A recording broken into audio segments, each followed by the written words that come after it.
feel like Kobe in the fourth quarter. This is the Dane Moore NBA podcast. We are brought to you by Prize Picks, coming at you late Friday evening. It's March 21st after the Wolves' 41-point win over the New Orleans Pelicans on Friday night. I got Kyle Theige here with me, who decided he could not miss Wolves Pelicans round 2. So he flew here from Portland. What's up, Kyle? We joked that it felt like a 15 seed versus a 2 seed. Just if the 2 seed had lost to the 15 seed 48 hours ago. It was fun to be around.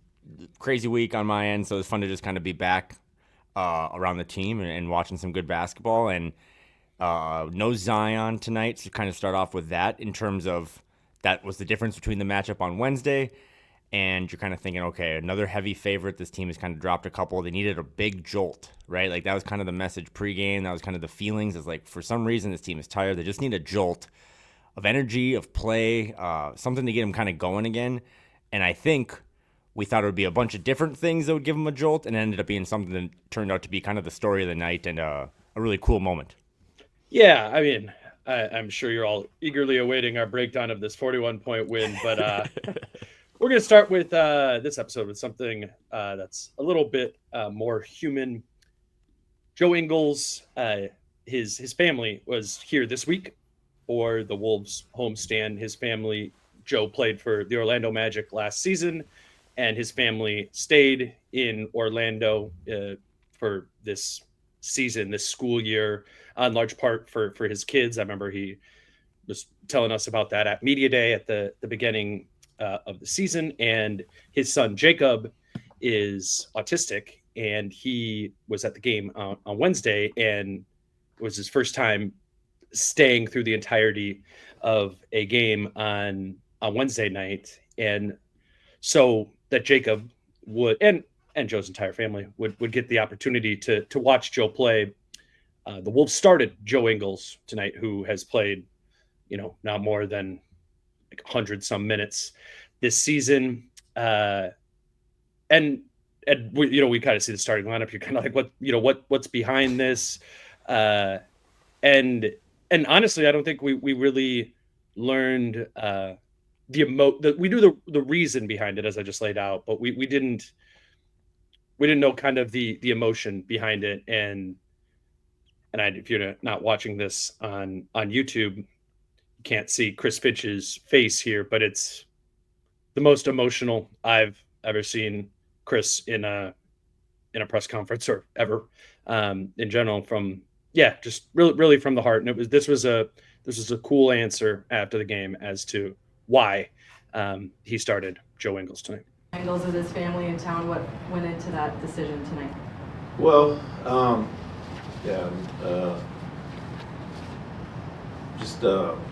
it's emotional, sometimes you gotta do the human thing. And we always talk about all these minutes matter, and those minutes matter for another reason.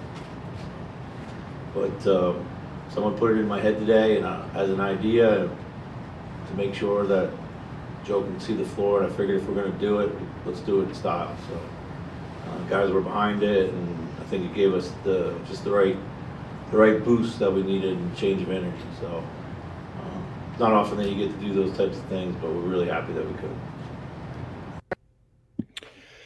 Yeah, this is not the normal stuff that you and I podcast about, but I know it's something that we, and for me, I'll just say, from getting to know Joe a little bit, to the extent of somebody covering a team can get to know one of the players. Joe's been really fun for us covering him, but also just it's been cool to see how much he's meant to his teammates this season. They lost a big leadership piece when Kyle Anderson left, and Joe Ingles was functionally the replacement for him. And I think had the Cat trade not happened, I think Joe Ingles would have had the Kyle Anderson role this season. Instead, his role has changed to an end of the bench veteran, and has done nothing but have a really good attitude about this season. Joe's older, but he has a pretty decorated career, not just internationally, but in the NBA as well. Yeah, it's like this will be something we remember from the Joe Ingles season, uh, and it's okay that this could be the thing that you remember from it. What just stood out to you, Kyle? I just remember at Media Day, his first minute and a half, he explained how he got here. And it was, he was kind of recruited a couple summers ago by this front office to come here and be a big free agent signing, and it didn't work out. And he said pretty openly, like, my family and I found a spot in Orlando that has really good resources for people like my son Jacob and for people with autism, and that's kind of where their home is going to be now. And then he's like, but I had an opportunity to come up here with a team that it's pretty good, and I kind of want to be a part of that story. And then he said it then, and I think Finch talked about it tonight, that he probably signed up for a different role when he signed as a free agent, obviously before the Cat trade. But then I also remember, kind of pull your brain a little bit here from that media day, he closed his session back in September when I asked him about, like, how do you feel about when Rudy gets picked on by, like, the national media and stuff? And he gave a really long answer, and he talked about how him and Rudy have a really cool relationship because when Jacob was diagnosed with autism, Rudy, who is a big fan of crystals, bought him that giant kind of crystal that had something about autism, and then got him one for Jacob. But then because Jacob has a twin sister, got the sister one as well so she wouldn't feel left out. And it was just kind of that stuff that, you and I were walking to the arena today, and I was just hammering you with my takes about how this should be a 72-game season because everyone is tired, including you and I. But it was a nice reminder sometimes of there's just so much other things that go into this. And we've talked about politics and starting lineups, but, when I watch games at home, I see Jaden McDaniels smile a lot more, and I think a lot of that's because he's hanging out with Joe Ingles. And I think Joe Ingles has played a really good role in just embracing his role, being a good vet, being an assistant coach for some of these guys. And for him to have a moment like that tonight, I mean, it meant you could see his kids and his wife sitting a couple rows up. I mean, it meant everything to him. And I would imagine if you have kids, you can relate. If you have kids with autism or anything else going on, or you just have a family member going through it, on a night where they blow up by 41 and they kind of reset themselves a little bit, and the Pelicans don't have Zion, and it was a really bad roster, I think it was a cool moment, and all his teammates really embraced it. It was really cool. Before the game, they're all doing their pregame stuff in the tunnel, and I mean, the Wolves kept it pretty under wraps. Like, we didn't know at Finch's press conference before the game that this was happening. It was kind of sprung on us. So they all seemed to really buy in and kind of play for him for this one night. And then after the game, too, I don't know if you have any of the video, but he held court for about 15 minutes in the locker room and just talked about, I mean, he didn't want to do the thing that I'm Joe Ingles and, this is about me. It was all about autism awareness, about Jacob. And, Joe Ingles made a lot of money. And he's pretty well known in Utah and maybe in Minnesota and definitely in Australia. And he's like, you don't see all the stuff that goes on behind the scenes. So for him to bring that up again was really, really cool, and to shine light on something that I think is way, way bigger than the sport of basketball. Yeah, here's Ingles after the game. This is from Travis at Sneaker Reporter on Twitter, who caught the video of this. Yeah, because I just don't, like, the reality of it is I just don't think people understand, like, it. And it gets kind of confused because of the money and the lifestyle of, like, what we get to live. And it is like there's a little less stress because I can afford to pay for Jacob to get what he needs. But it doesn't take away the meltdowns of the supermarket, or like there's been so many times with my wife that he's laying on the floor in public, and you can feel people staring at you. They're judging you. They know they're making comments about it, but they have no idea what he's gone through that day or the night before or the situation. Ever since he got diagnosed, it's been what we've tried to do with the awareness of, like, shit is real. Like, it doesn't matter who you are or your lifestyle, your money, like whatever. Like, Jacob doesn't really care that I play basketball, like, in terms of that. He wants his dad home, and every time I say I'm going to basketball, he's like, oh, like, he gets, which I'm sure a lot of kids, it's not just me, obviously. But the reality is a little kind of screwed up, in my opinion, and the awareness, and that's what we try and do is, like, when there is a kid, like, don't, like, try and help the mum, try and help the dad. It's a real thing. Like, my wife has had so many situations when I've been away that she battles with 3 kids, or 1 kid, or like whatever you've got. It's tough. and then you add the special needs part to it. It's a real thing, and we'll keep doing what we do. We'll keep pushing it, the awareness, and we'll do whatever we can to help other families. And but I think people just need to understand that this is a real thing. It doesn't go away with money. It doesn't go away with situations you're in. And all we can do is talk about it, and then obviously for us, give Jacob the best chance to fit in this kind of crazy world that we're in. Talk about the days now. The best thing he said was, and we can move on to basketball, but this was bigger than basketball tonight, is that the shit is real. Right. Yeah. And,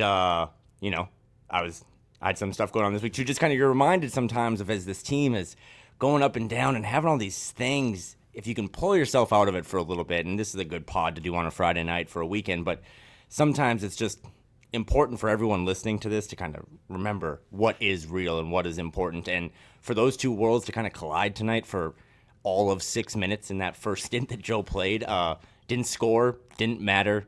His son didn't really care. He was just happy to watch his dad get out there and play basketball, and they had a cool moment post-game where he put the Mardi Gras beads on him and stuff, and he's just hanging out with all his family. So that was a cool moment, and I was really happy to be back for it. I wouldn't want to miss that. And it was really, in the locker room, Joe was talking about, that minutes thing that Finch talked about, how like these guys are fighting for minutes, and these minutes are important.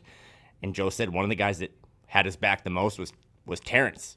And Terrence is fighting for those minutes, right? And those are the Terrence Shannon Jr. minutes that Joe Ingles got tonight. So and just Joe and Terrence sit right next to each other and have the entirety of the season, of course, in the locker room. I just want to like hammer home like another point, and this is just like because I do have the perspective of being there in the locker room, is how good of a attitude and perspective Joe Ingles has had on this. I know Ingles, when he's been on the floor this season for the Wolves, has not been that productive.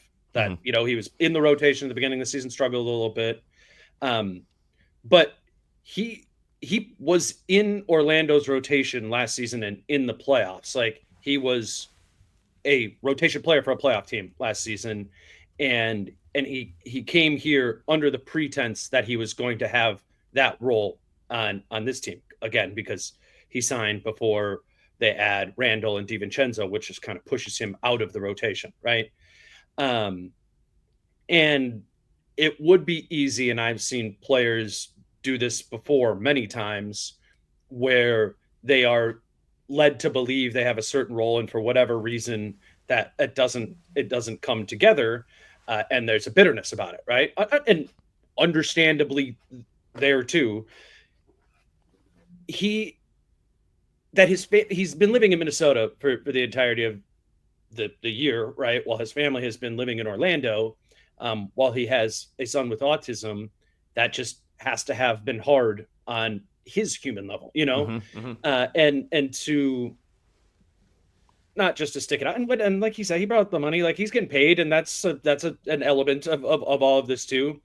But he would have got paid if he had a bad attitude this year as well, or a neutral attitude. And he's it couldn't be further from that, from what I've been able to see over the course of the season, just being around him some. And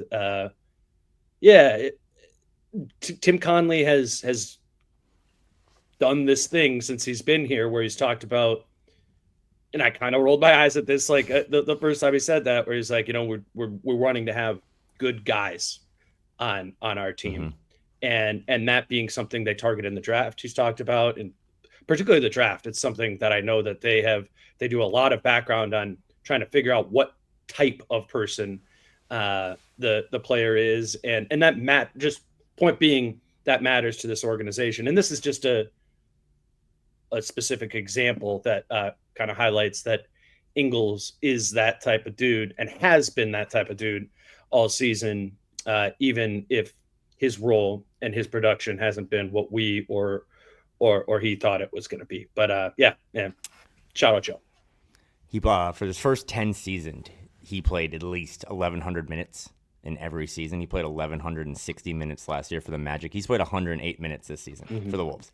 He just is pretty much an afterthought, and again, because of the trade and all this stuff. And you said it better than I could. He's the first seat When you walk into the Timberwolves locker room, he's in the Kyle Anderson role as a leader. He's in the Kyle Anderson locker Yep, as same a spot. teammate. Right? Yeah. And just a cool moment for him tonight. And again, I think he'd be the first one to tell you that it's not really about him. It was really more about Jacob tonight and his ability to be in an arena, to stay for the whole game. He stayed after. He was hoping he could go home with Dad.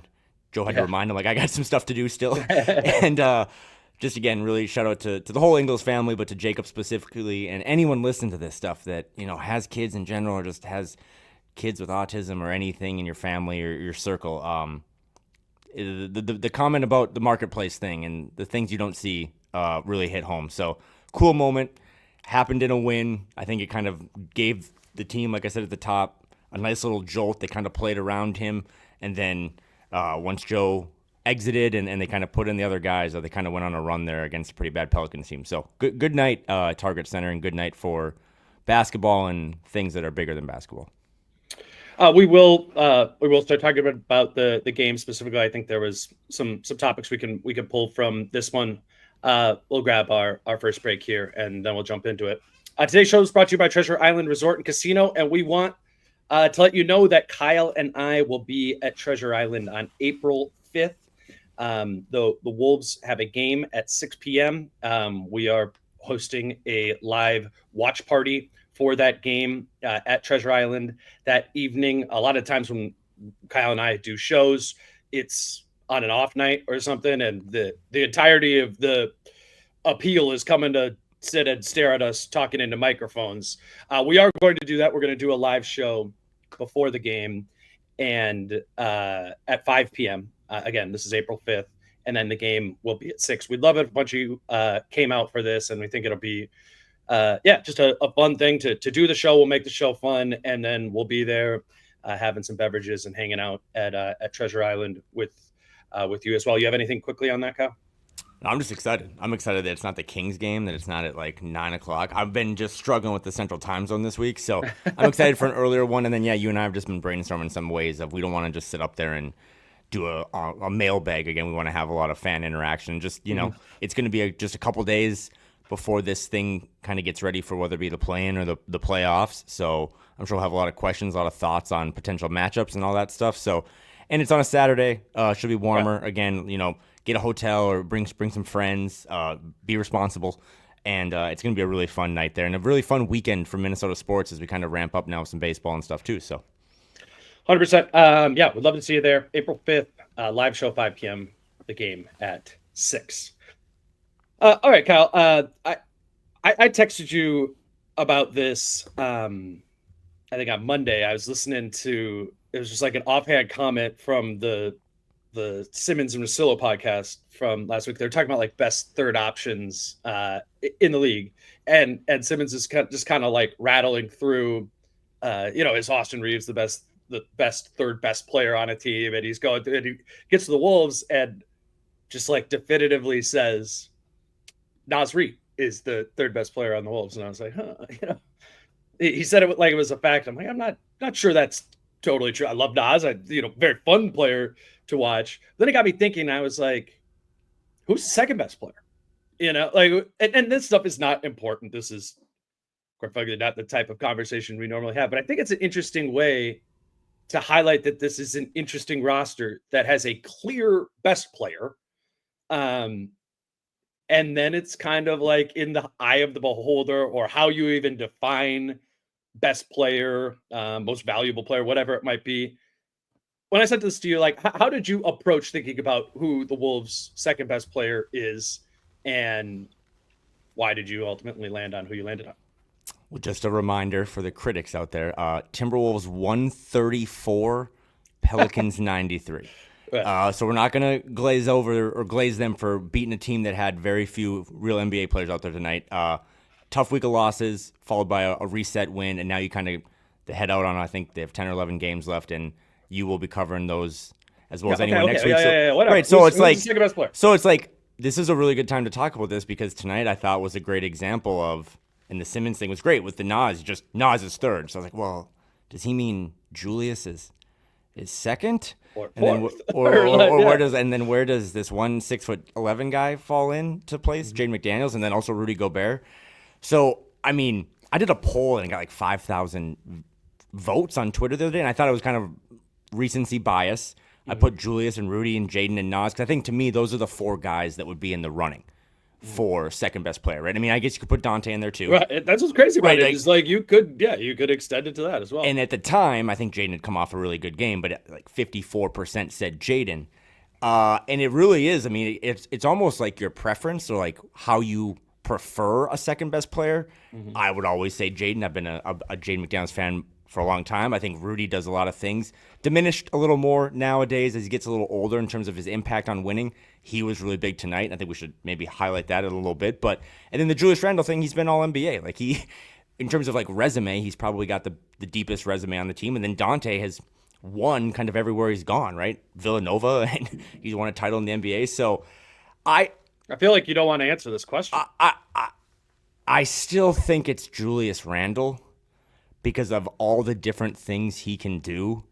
I know Jaden can protect the rim a lot more. His offensive game has really kind of widened these last couple of months. But to me, it was still Julius because I think the best version of all those guys, and with Rudy, it's the best version at his age now.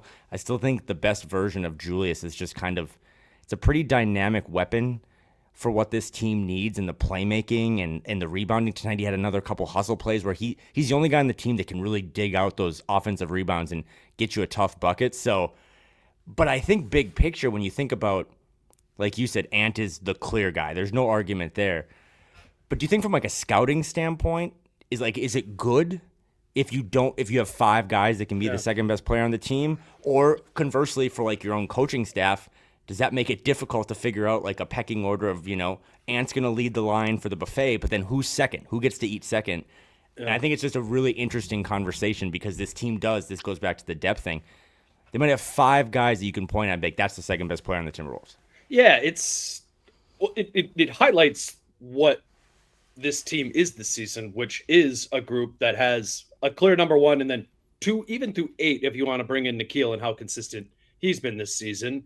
There's as Finch always says, we have 8 starters. It is close. It is a very deep team in that sort of way. I think in an ideal world, and you're talking about competing for a championship, I would want to have a little bit more of a clear-cut second best player, and yeah, that's true. Maybe better than whoever it is your opinion is not yours, but anyone's opinion of who the second best player is.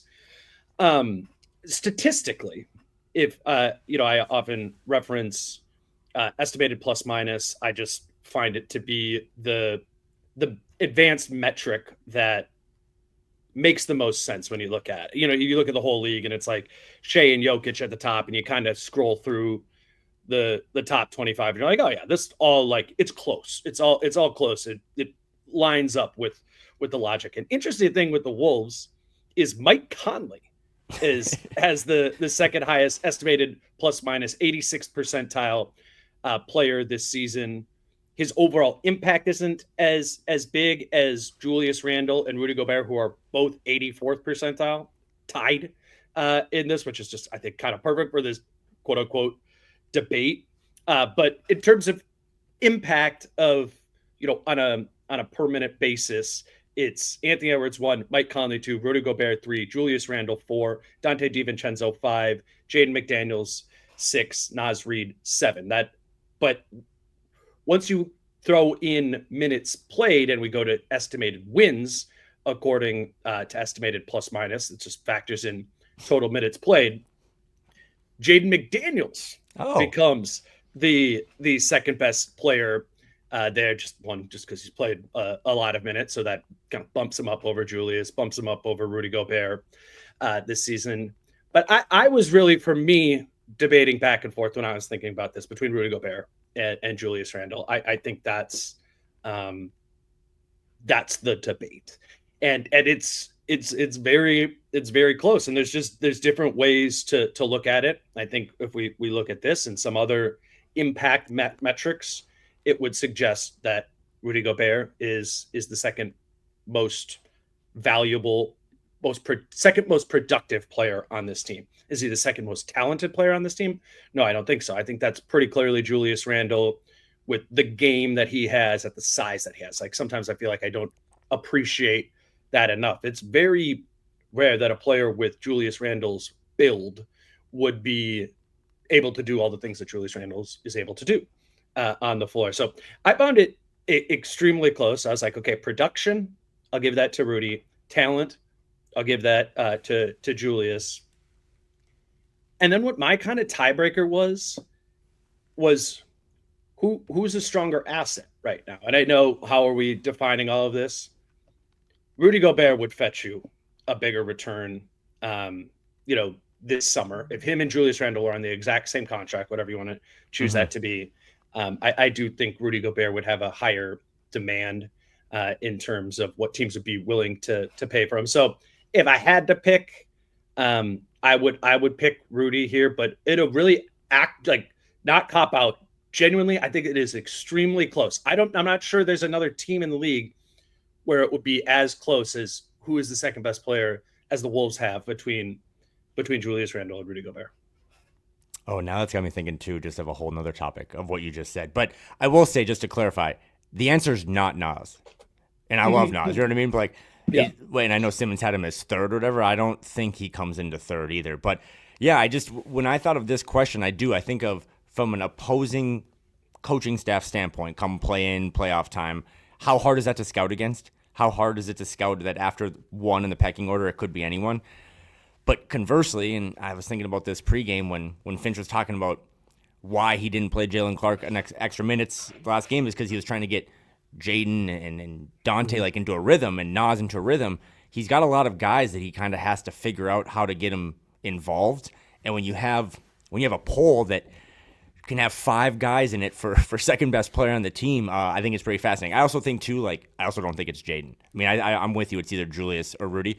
But on the Jaden stuff, and I think you agree, just the fact that he's even in the conversation is pretty weird because he was all defense last year, but the offensive game was just so limited the way that he was parked in the corner, and it was his fault, and I think it was Finch's fault. And the way that tonight even, he kind of just got cooking for a little bit there where he just had 3 or 4 straight possessions where it was just kind of him, and it just kind of blew the game wide open. So, yeah, it's a fascinating question. It's a really fascinating question to think of another team that has a build like this from a roster standpoint, a roster that I don't think we've ever fully embraced or loved, and I don't know if we still do. I don't know what outsiders would think of if they said the second best player on your team is Rudy Gobert or Julius Randle, 2 players who are not always the most liked just player on NBA Twitter. Right, totally. So that might be concerning, but they just have a lot of guys on this team, and I tonight was another example of up and down the board. I mean, you take kind of like the Mike Conley, he was plus 12. I know you were showing that graphic. He was like plus 12 in 6 minutes for a while.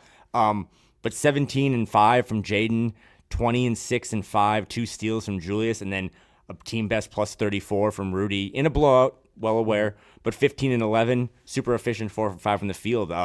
They do just have, to our lever analogy, they have so many levers they can pull when the Ant lever needs a break or when Ant's just not out. So, fascinating question, but yeah. Also, Simmons was and continues to be 100% positive that Nas Reed is leaving. So I'm just not going to listen. He might have ulterior motives trying to get Nas Reed to San Antonio.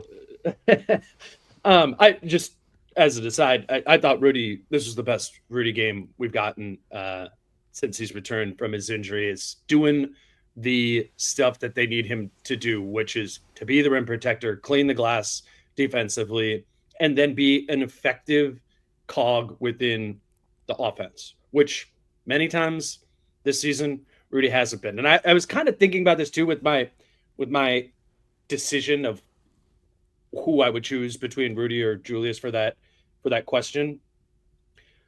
When Rudy's been on the floor this season, their defensive rating is 108.9, which is like just a hair worse than like what Oklahoma City is at.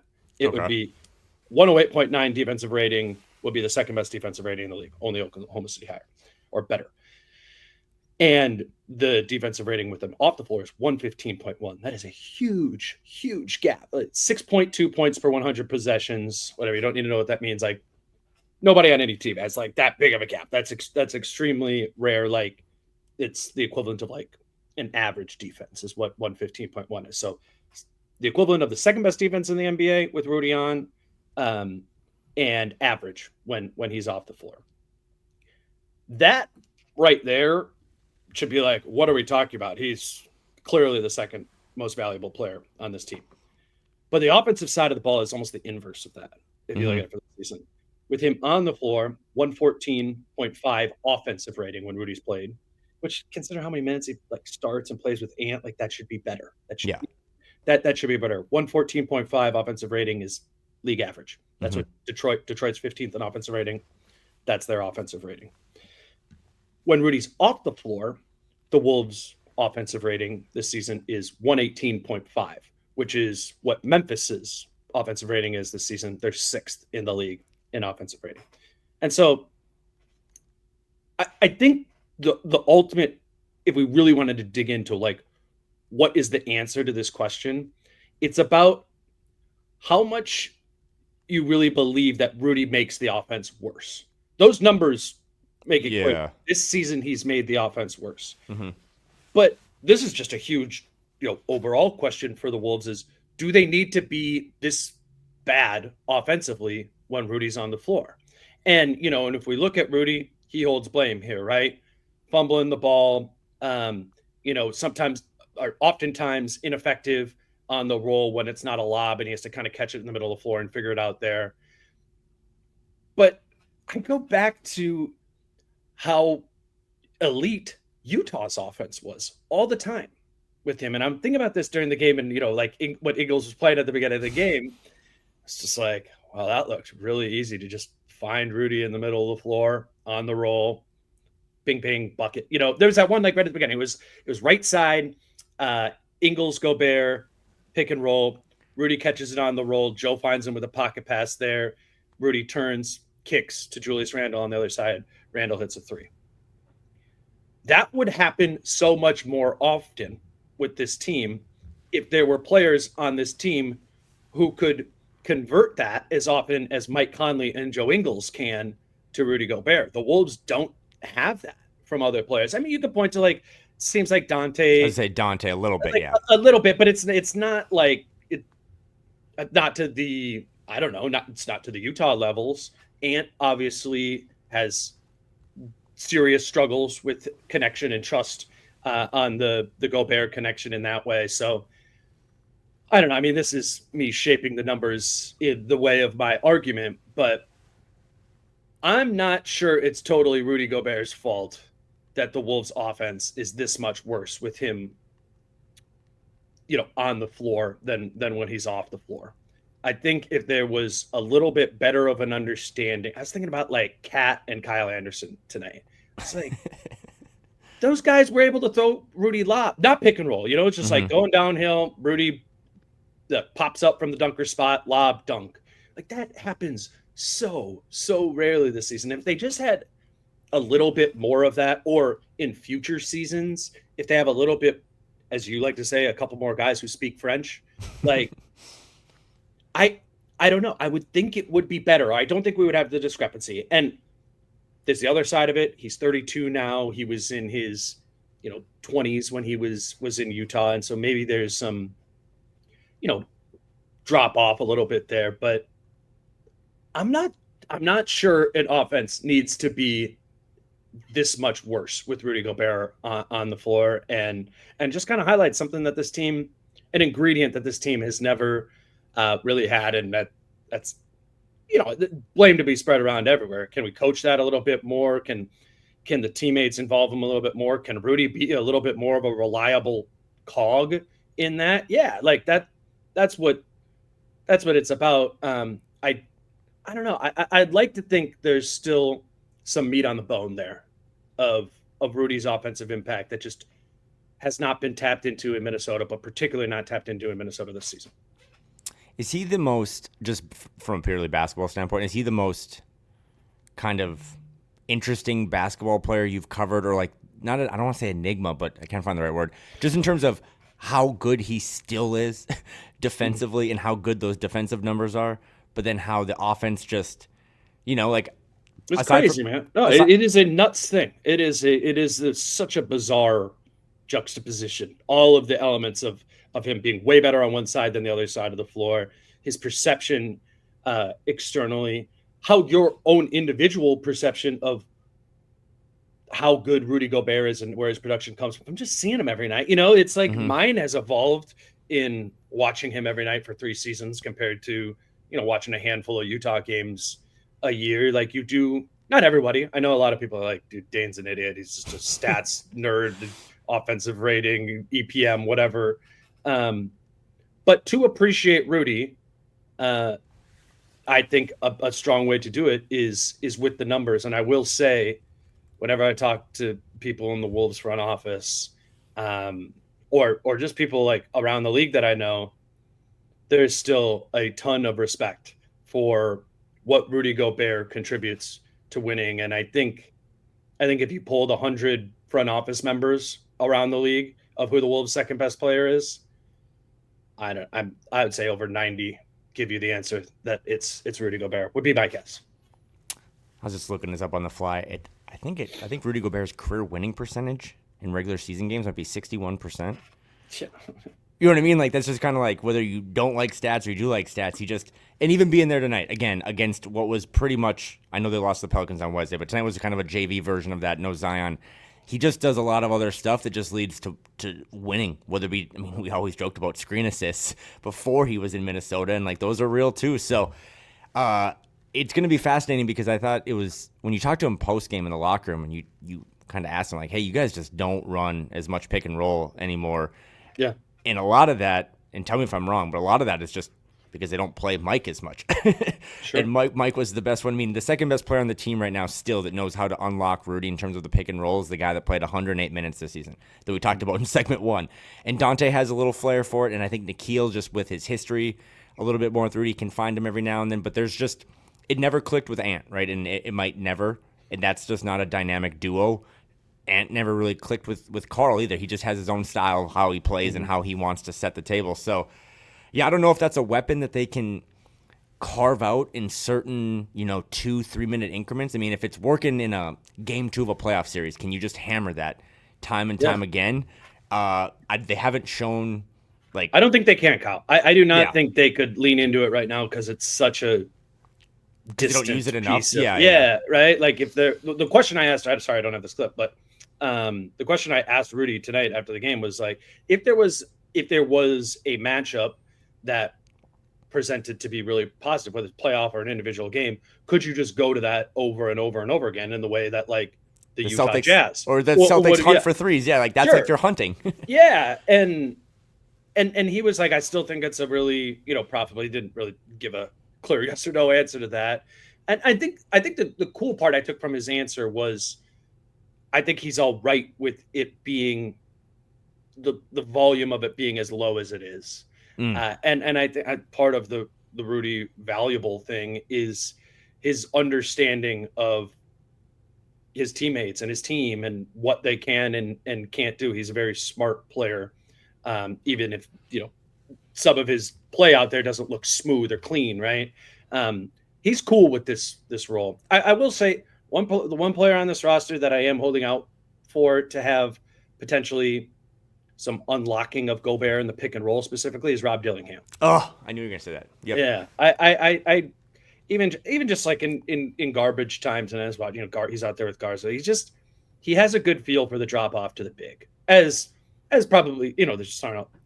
If they bring in another point guard, or if they did, like, or if Rob Dillingham wasn't playing and Bones Highland was playing 15 minutes a night for this team off the bench randomly or whatever, and Rudy Gobert was out there, I think he would too. I think more traditional point guards who have played lots of pick and roll in their careers would be able to have a little bit more of that chemistry, that feel for the lob, the feel for the pocket, the feel for finding him in the dunker spot. Obviously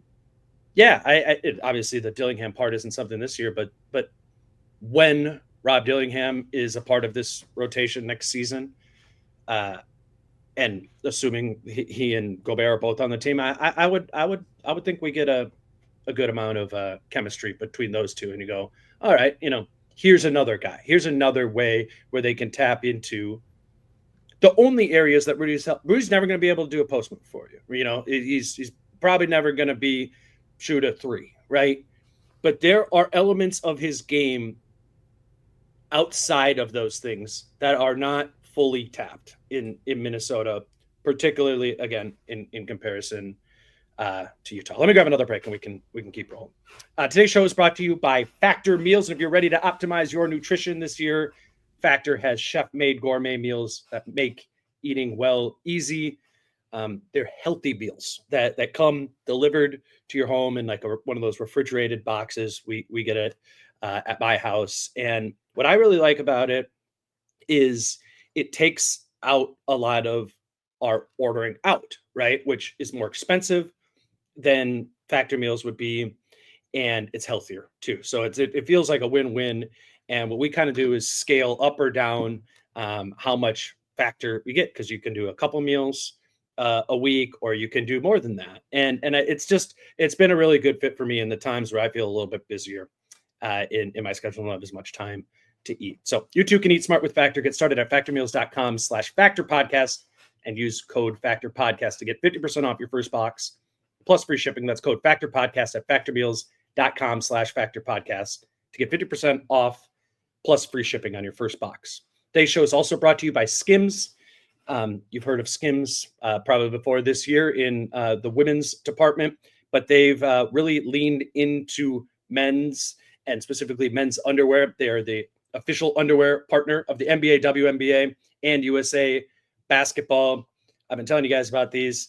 I think about the Skims underwear that I have that are made for workout or for home or whatever. It's just like workout clothes, where you wear them when you work out, but you wear them because they're comfortable in your day-to-day life, even if you're just sitting on the couch. I have the stretch 5-inch boxer briefs, really like them. And I think you should try and find a pair that works for you. You can do that by shopping Skims Men's at skims.com and Skims stores. If you do buy online, let them know that we sent you. When you place your order, there's one of those little surveys at the end. Where did you hear about us? Select podcast in the survey, and then our show will show up in the drop-down menu that follows. Again, Skims is the official underwear partner of the NBA, WNBA, and USA basketball. Kyle, the kind of other, to take something from a 40-point win, the other things that just kind of stood out for me was I thought Randle and McDaniels looked like they were getting back in a rhythm. But also just another fun Jaylen Clark game where he just is not only a fun player to watch, but become a very effective role player. Which one would you like to start with, Randle and McDaniels or Clark? Yep, I just think that Jaylen Clark's story is so awesome, because I don't think he's supposed to be this good right now. Just coming off, again, a pretty devastating injury that year one. I remember watching him in college out on the West Coast when he was at UCLA, and he was as good defensively as he is now. You could put him on someone, and he was the closest thing you see to a shutdown corner. And it was kind of a sloppy first quarter. I think the Joe Ingles stuff tonight, like, while it was amazing and everything we said at the top was true, I think it just kind of, they didn't have a point guard out there once they subbed him out, because they took Joe out and Mike wasn't the first guy in. So they really played that first 12 minutes without a real, like we just talked about with Rudy, like a real true point guard. So then they subbed Jaylen in to start the second quarter, and then it just took off. And he's just everywhere. It's fun to watch him in a game where the opponent is Alvarado, and it's kind of like he does all the same type of stuff. But I just think, and I think you have the numbers, you tweeted them out during the game, like taking out garbage time. Jaylen Clark is one of the best defensive players I've watched. He was that good in college. He's that good already in the NBA. But the ability to hit threes is the way that he's going to continue to go from, I know he's been getting a lot of 12-minute stints, and Finch admitted before the game that that's a mistake on the coaching staff, and he needs to play 20 minutes somehow. But the ability... let's clarify that a little bit. He said, what Finch said in his pregame press conference was his first regret from Wednesday's loss to the Pelicans was that he didn't play Jaylen Clark more. He said, Jaylen played 12 minutes. My first regret was that we should have played him 20 in that game because of the spark that he was giving him. And Finch kind of copped to, I was looking to go back to DiVincenzo to get him back in a rhythm. And I was trying to go to Jaden McDaniels to get him back in a rhythm in that game when, I had a spark in Jaylen Clark, and I, should have leaned into that more in that game, he loves Jaylen Clark. That's clear. He said, I trust him implicitly. He said a couple a couple games ago. Finch, yeah, sorry, cut you off there, but I just wanted to make it clear that I don't think they're going to start playing him 20 minutes a night every game now. Yeah, that was my take. Actually, my bad. No, but he did come in, and again, he's always going to give you that defense. He's always going to give you that on-ball ability, and I think that's some of the reason, like you've talked about with Britt and stuff, like that Jaden's been able to be a little more off-ball, and you can have Nikhil as a secondary guy, and we have so many defenders now that you can throw at a team. But again, the 3 for 3 from 3, I mean, that's the type of stuff that after a while, like in a playoff series, they're just going to leave him open and be like, you have to beat us. And I think he's really worked on his jump shot, and he'll continue. I mean, I'm sure that'll be what he'll do all summer is just 1,000 corner threes, right? Because that's where he's getting all these shots from. So I don't know how you can put him back in the bag. I mean, I know Terrence has kind of found the bench again because there's so many guys on this team, and as we just said, they might have 5 number 2s. But Jaylen Clark is a guy that you can see play in the playoffs and could be a fixture of this thing for a really long time because he just brings the same kind of energy now, like in the arena that like Nas would give you as a younger player. People just, I mean, the fan base here specifically, I think they just love guys that bust their ass and play defense. And he does it the entire time he's on the court. He gets hit in the face a lot. I'm surprised he has all his teeth. And he just doesn't he never complains about a foul or a call or anything. He just has that dog mentality. So for them to unearth a player like that in the second round, that's kind of, you said, one of their MOs is getting good people. Another one is just kind of finding maybe depreciated assets that for whatever reason were missed in some sort of scout or whatever. And he's the goods, and he's really young, and he's going to be here for a while. And I just, again, maybe not 20 minutes, but he has to be a fixture of this rotation because he does play alongside all the other guys so well. I mean, he even had a really nice pass tonight. It's like, okay, that's a new part of your game that we haven't really seen. So, yeah, his story is kind of on the Nas trajectory of just came from really nothing and to battle back from injury to being a guy now that's like pretty much the 9th man right now on a team that has 8 starters. And the confidence is growing. You know, that's just clear. Like his confidence is growing over the course of time. And when you are a limited offensive player, I think there's just a truth to the value of confidence. You know, he's limited offensively, but through playing confidently, you know, you have a little bit more trust in your limited bag that you have. And I don't know if you remember this from the first game, right? He played in the rotation. We were both at the game in Phoenix. Yeah. And he had that one fast break, and he's going up on the left side of the basket. Kevin Durant's running with him, and he takes the left side of the basket, like layup with his right hand, and Durant just spikes it out of bounds.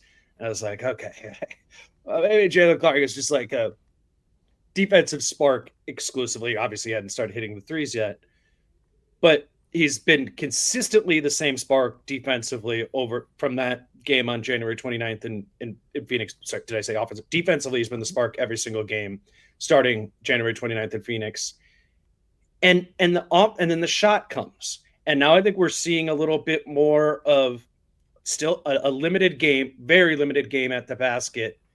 But I was a little afraid early on that he wouldn't be able to do that at all. And I think we're getting to a point where he's getting to have enough around in his ability to go downhill a little bit when the defense gives him the space. And he just needs to finish. And sometimes he doesn't. But I would even give that an arrow up, and while acknowledging that's probably the weakest part of his offensive game right now. And Finch loves the concept of stacking skills, right? But he already has an NBA skill, and that's like to find a 9th man or a 10th man to try to buy minutes in a rotation, you have to have that skill. You throw him out there, you know he's going to play elite level defense. I mean, I can't remember who it was a couple weeks ago that was like, there was that one possession where he kind of looked back and he asked Ant, like, who the hell is that kid? And like, he hasn't really had an off season yet. So like, he just basically, I mean, he's only been in our lives for a couple months, right? Give him an off season, give him 2 off seasons to see what kind of bag he does have offensively, because that's, I think, how he elevates to north of a 20-minute player in a real rotation. Is like, hey, that man can shoot corner threes like crazy, and he's also, I mean, I saw a stat that he had 9 steals in his last 50 minutes of NBA action. I mean, that's like basically one game. So it's just another weapon that this team has that they can throw out there. You could see him in certain spots in a playoff game. I think you could see him in a 4-minute stint, even when the rotation does probably get really tight and you play your best guys more. But a cool story and another example of, I know we just talked about Rudy a lot, but you, as cool as the story is, you do have to keep finding guys like this when you don't have the extra assets and you have the second highest payroll in the league. You need to not only find Jaylen Clarks, but trust them that they can produce for you. And tonight was another example of just give him a chance. And I think he's won over Finch pretty well. Let's wrap it with Randle and McDaniels. They've lost their mojo that they had a couple weeks ago or in previous games. It hasn't been that Jaden McDaniels we got when everybody was hurt. Julius Randle had that week where I think he had like almost 10 assists in three consecutive games. We're like, okay, playmaker Julius. And I know it was against the Pelicans, but I just saw some more of that activity from Julius Randle, even just on the offensive side of the ball, where he's making the pass and then he's sprinting into the screen to go set the screen for the guy that he passed for. It's extremely important for Julius Randle to be active in this offense, to be effective, to be an extra effective player within the context of this team. He had 20. I think he led the team in scoring tonight, 20 points in 25 minutes. And then Jaden McDaniels only played 21 minutes because this was a blowout game, but he had 17 as well. Seeing a little bit more of the version of McDaniels we saw when a lot of guys were hurt, but now when he's been plugged back into the rotation with everybody healthy, you're like, okay, there it is with DiVincenzo back, with Randle back, with Gobert back. And the ceiling of this team comes from Jaden McDaniels being great while everyone is healthy, and Rudy's being the best version of himself, and Julius is being the best version of himself. So any game where I'm like, okay, Jaden's doing his thing within that context, I think is huge for this team. Yeah, I was just looking back. I think the one thing about Jaden too, and obviously tonight was different, short minutes or whatever, but those two losses, the thing that stood out, obviously he kind of had a nothing burger against the Pelicans in that first one. I think he had like 5 points and maybe 1 rebound. Zero rebounds. But he had like 5 fouls. Right? If you go back and randomly look now at all of their losses, like they only had 2 losses in the month of March, and it was both when he had foul trouble. Even the Pacers game, I think he picked up 2 quick ones against Indiana and then had to sit on the bench. So if you go back and look at any time in the year 2025 that Jaden McDaniels had 5 fouls, I think they've lost that game. The Cavs one comes to mind. That was another one where he had 5 fouls and they lose that game. So, yeah, just getting those guys back. I thought Finch had an interesting comment pregame where he talked about sometimes – you and I just kind of went over how they have these 5 guys that could be number 2. It's like sometimes it's just not going to be there for you to get those types of shots, and you have to find ways. We talked about a blip on the schedule a couple weeks ago. Like you might just have a blip of a game where you're going to post 8 and 4 and 2, but can you still be effective? And I don't think Jaden was effective in the Pelicans game. I don't think anyone was effective against Zion that night. But and then the same with Julius, right? Like I think this team is at its best when they have so many other scorers, when he is in facilitating mode. And if it's not facilitating mode, it's just when he's kind of just being a dog and cleaning up. And he had that hustle play tonight that led to the Ant corner 3 in front of the bench. He had an and one where he just muscled his way a couple times to get an offensive rebound. Those are the type of hustle plays that we just talked about Jaylen Clark doing in a different way. That type of stuff, I think, breathes energy into this team. And Dante's talked about it before. Like, that stuff is really contagious. They're like, okay, you're doing that type of shit. Well, I gotta go get on the floor for a loose ball. So, yeah, this team will go as far as Ant probably takes them in a playoff series or shoots them into a playoff series. But without Jaden and Julius kind of manning that front line, when they're bad, this team doesn't really have a chance, in my opinion. And when they're good, they can do a lot of damage against some of the better teams in the West. Yeah, and the one example of a game where it was all working, all the pieces were firing, was when they were playing Denver, one of the best teams in the West. But other than that, we haven't seen, since Rudy's been back, really a game where all the things were clicking. And I wouldn't say tonight was that either, maybe just because it wasn't serious enough of a game, or, Ant didn't have like a huge night or anything. Do you think they're going to be able, only 10 games left, be able to figure this out where that can happen more consistently? Or is it going to be one of those things where it's, the end of the season and we're like, well, they never had all the pieces really doing it at the same time. Is it too late?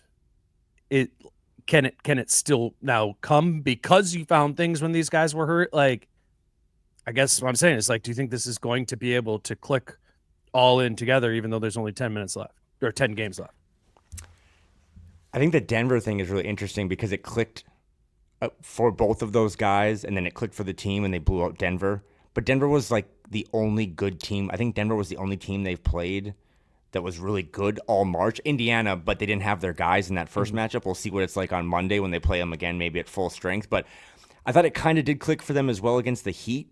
Both Julius and Jayden played really well. But to answer your question of can they figure it out when they play good teams? I mean, that might be the question, right? I think you know what you're going to get from Ant down the stretch or definitely come playoff time. But I really do think that if you don't have a good, maybe not the best, but a good version of both Julius and Jayden in any game in a playoff situation, I think they lose that game because I just don't know whether it be vibes or just the trickle-down effect of, I mean, if Julius and Jayden aren't giving you much, then, like, where are you going to? You know what I mean? Because we've talked about Rudy being a little more limited offensively, and they're not running high pick and rolls and stuff with Mike, so it's like, in our second-best player analogy, it's like, well, where do you turn to then? You know what I mean? Because it's not like they're going to force-feed Naz Reid 36 minutes.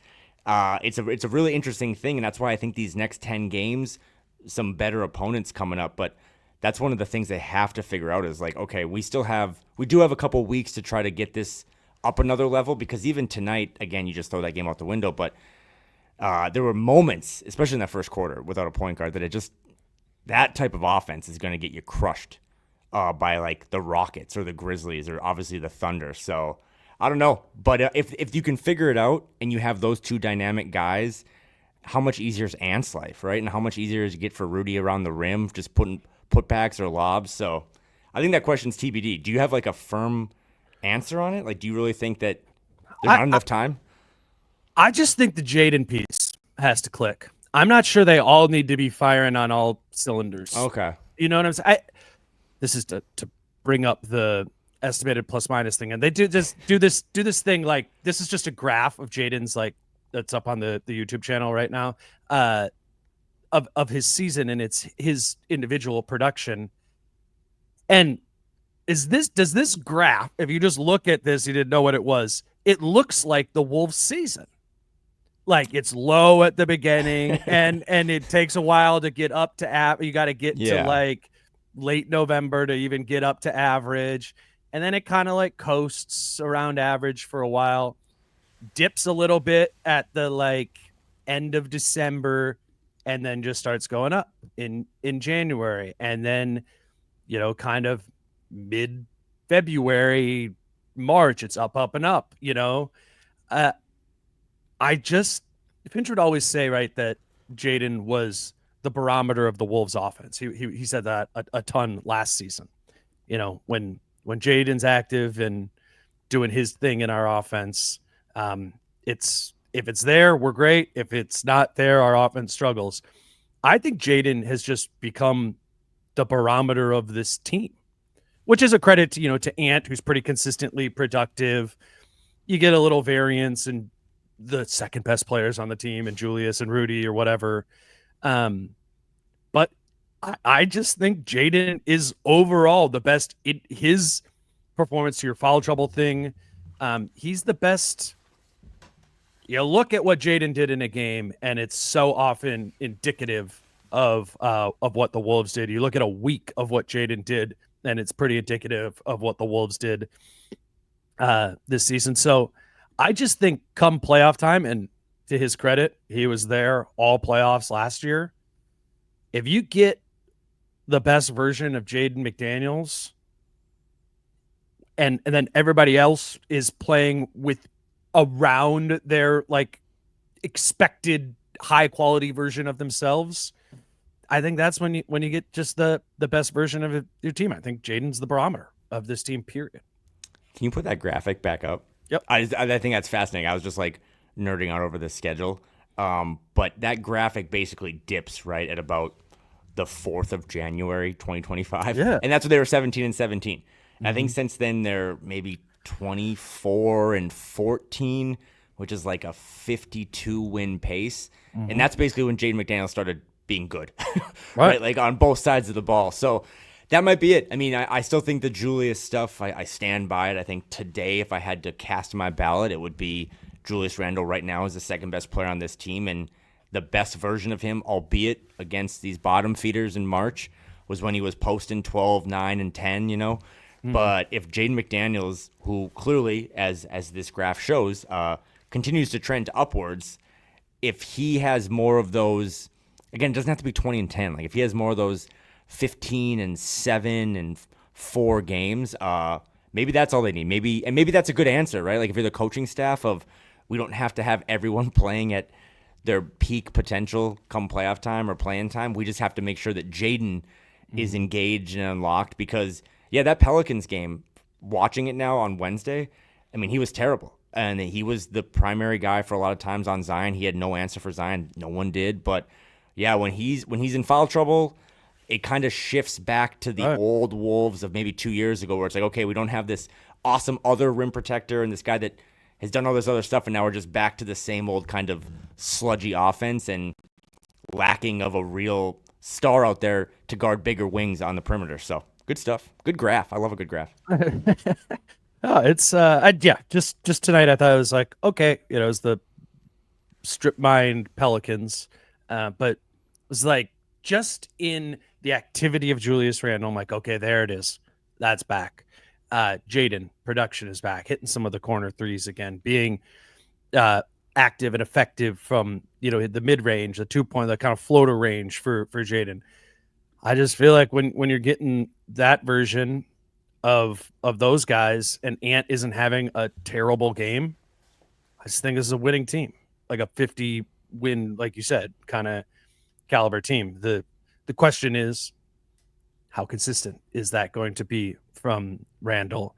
Can you get that version of Randle while Rudy Gobert is still doing his thing? Can you get all of these at the same time? And yeah, like that's going to be the ultimate question come playoff time. Can this team put that all together? And I'm clearly pro Jaden and pro Finch, but can Finch and those, like, I'm sure they've seen that graph too, right? And if they know that he is the barometer for all this stuff, I think they could do more to help. I mean, again, they can't stop Jaden from fouling, but to get him out of those situations like he was in on Wednesday where he was just a complete nothing for the team and it kind of just was a trickle-down effect. So they got to put him in better spots, and I know Finch said sometimes the offense is just going to flow where it's just you're not the one finishing with the shot, but I still think they got to do more to make sure that he's involved because he's got a little Rudy in him, right? Like I think when he's more engaged offensively, his defense is even nastier. So do they have 10 games left? I was just looking at the schedule again, like 10 games, and you know they have this Pelicans game coming up on Monday, and then they have a weird, right? That's like it for the next week. Between now and next Friday, they have one game, but it does get tougher now. So if you're someone who's like, March was against a bunch of bad teams, what's it going to look like now?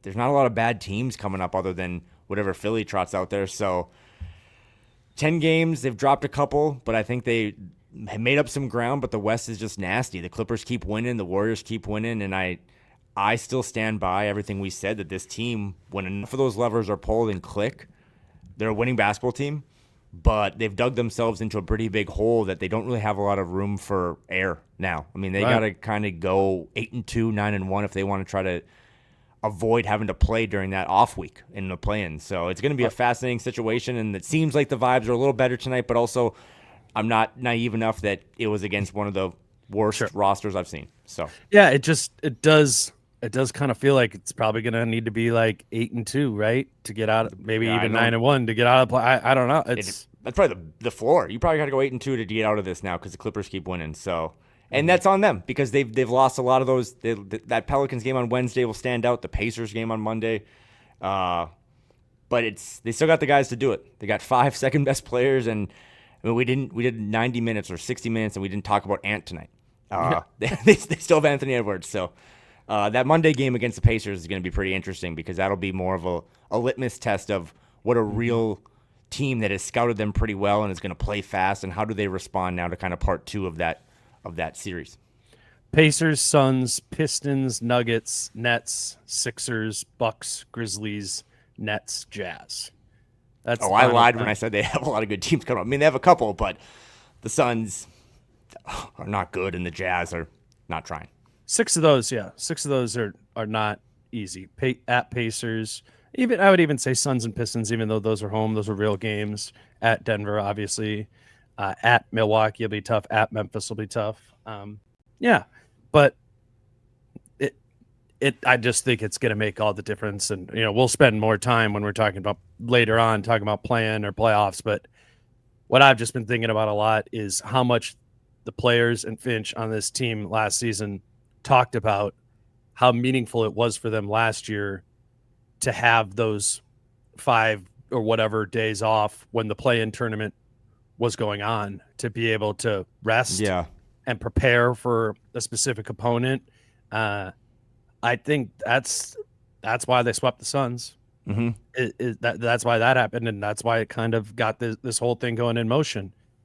It is going to be significantly more difficult to pull off an upset if you're coming from the 7 or 8 spot than it will be from the 6. And I don't even care about obviously we know that if it's the 8 seed, you're going to play OKC, but there was just like, if they're playing the Rockets in the first round and they're playing the Rockets as the 6 seed, the 3-6 series, and they've had that time, that changes the money line on that series in a big way, I think, than if it's the 2-7 and the Wolves have even just had to play that one play-in game, But we'll see. I think to avoid it, like we said, 8 wins the rest of the way is what they'll need. Dude, if they go 8-2, just hypothetically, they'd win 49 games. They've only done that one other time since Kevin Garnett was here. And like this season has been a trudge, but I just think what you said to top it off is that they've mentioned a couple times that they're tired, and the best way to recover is to not have to play basketball games. So put a little more effort into these last 10 and then get that week off, because the one time this franchise has made a run in the last 2 decades is when they had a week off. It wasn't a play-in situation. So a lot of good basketball coming up, and also the Sixers.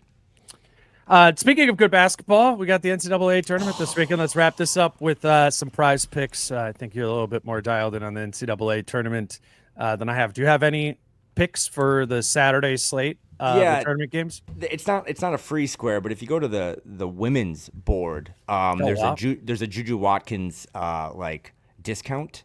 Okay. So that's kind of like a free square. She's as good as it gets in college. So I would just throw that in there. And then if you go to the men's side, I would just take any player in the Wisconsin BYU game for the points and just throw more than. It has the highest total tomorrow, 154. Those two teams love to light it up. So if you are listening to this and you have a bracket and you're a basketball analyst or pro like I've been for the last 24 hours, just take anyone in that game, because I think that's going to be a really high scoring game. So Wisconsin is a high scoring team now. That's a thing. Hey, you didn't fill out a bracket. Remember, I'm the guy for this. I'm asking. I'm just asking. No, they're it's gonna be a shootout. I think the first round games were really bad Thursday, Friday, but I think these next matchups should be really good. Also, too, if you need another guy from BYU, I think it's pronounced Keba Kieta. He's really good. I really like him. So if he has more points, I would throw him in there too. Give him more than 7.5 points. Yeah, but the Juju Watkins one, make sure you go to the women's side and get that, because that's a nice little discount and should basically act as a free square for you. So. Yeah, and again, just play for $5. Or play a couple times over the course of the day for $5. Put together a lineup for the early games. Put together a lineup for the later games. It's daily fantasy. It doesn't need to be a gigantic earning opportunity for you. It's just a fun thing to have.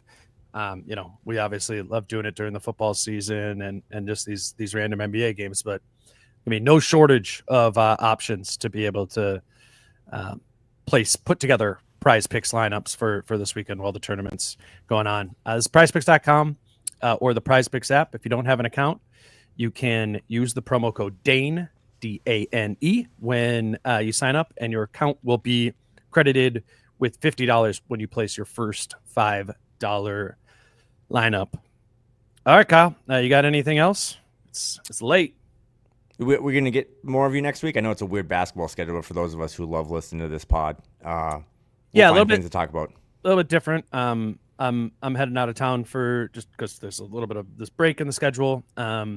So it's going to be a little bit of a lighter recording schedule at the beginning of the week next week. We'll record on Tuesday morning. Will be the next episode after the next Indiana game, because somehow we squeezed over 60 minutes out of this 41-point blowout. I don't know if I'd be able to do that again on Monday morning. So I think it'll be Jason and I. We'll do Tuesday morning after the Indiana game, and then we'll kind of, once I get back in town later in the week, we'll get Britt back on, and then hopefully get you back on later in the week as well. 10 to go.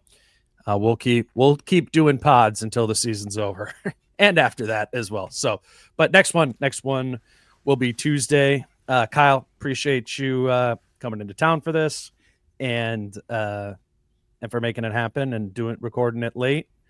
You got a flight back to Portland tomorrow as well. Yeah, man. Thank you. Appreciate it. Yeah. Until Tuesday with, I think it'll be Jace. He's Kyle. I'm Dane. Peace. How I'm feeling, man, I hope it never stop, yeah. Grinning hard so you can find me in the crowd, yeah, yeah. Don't let standards ever bring you down, yeah.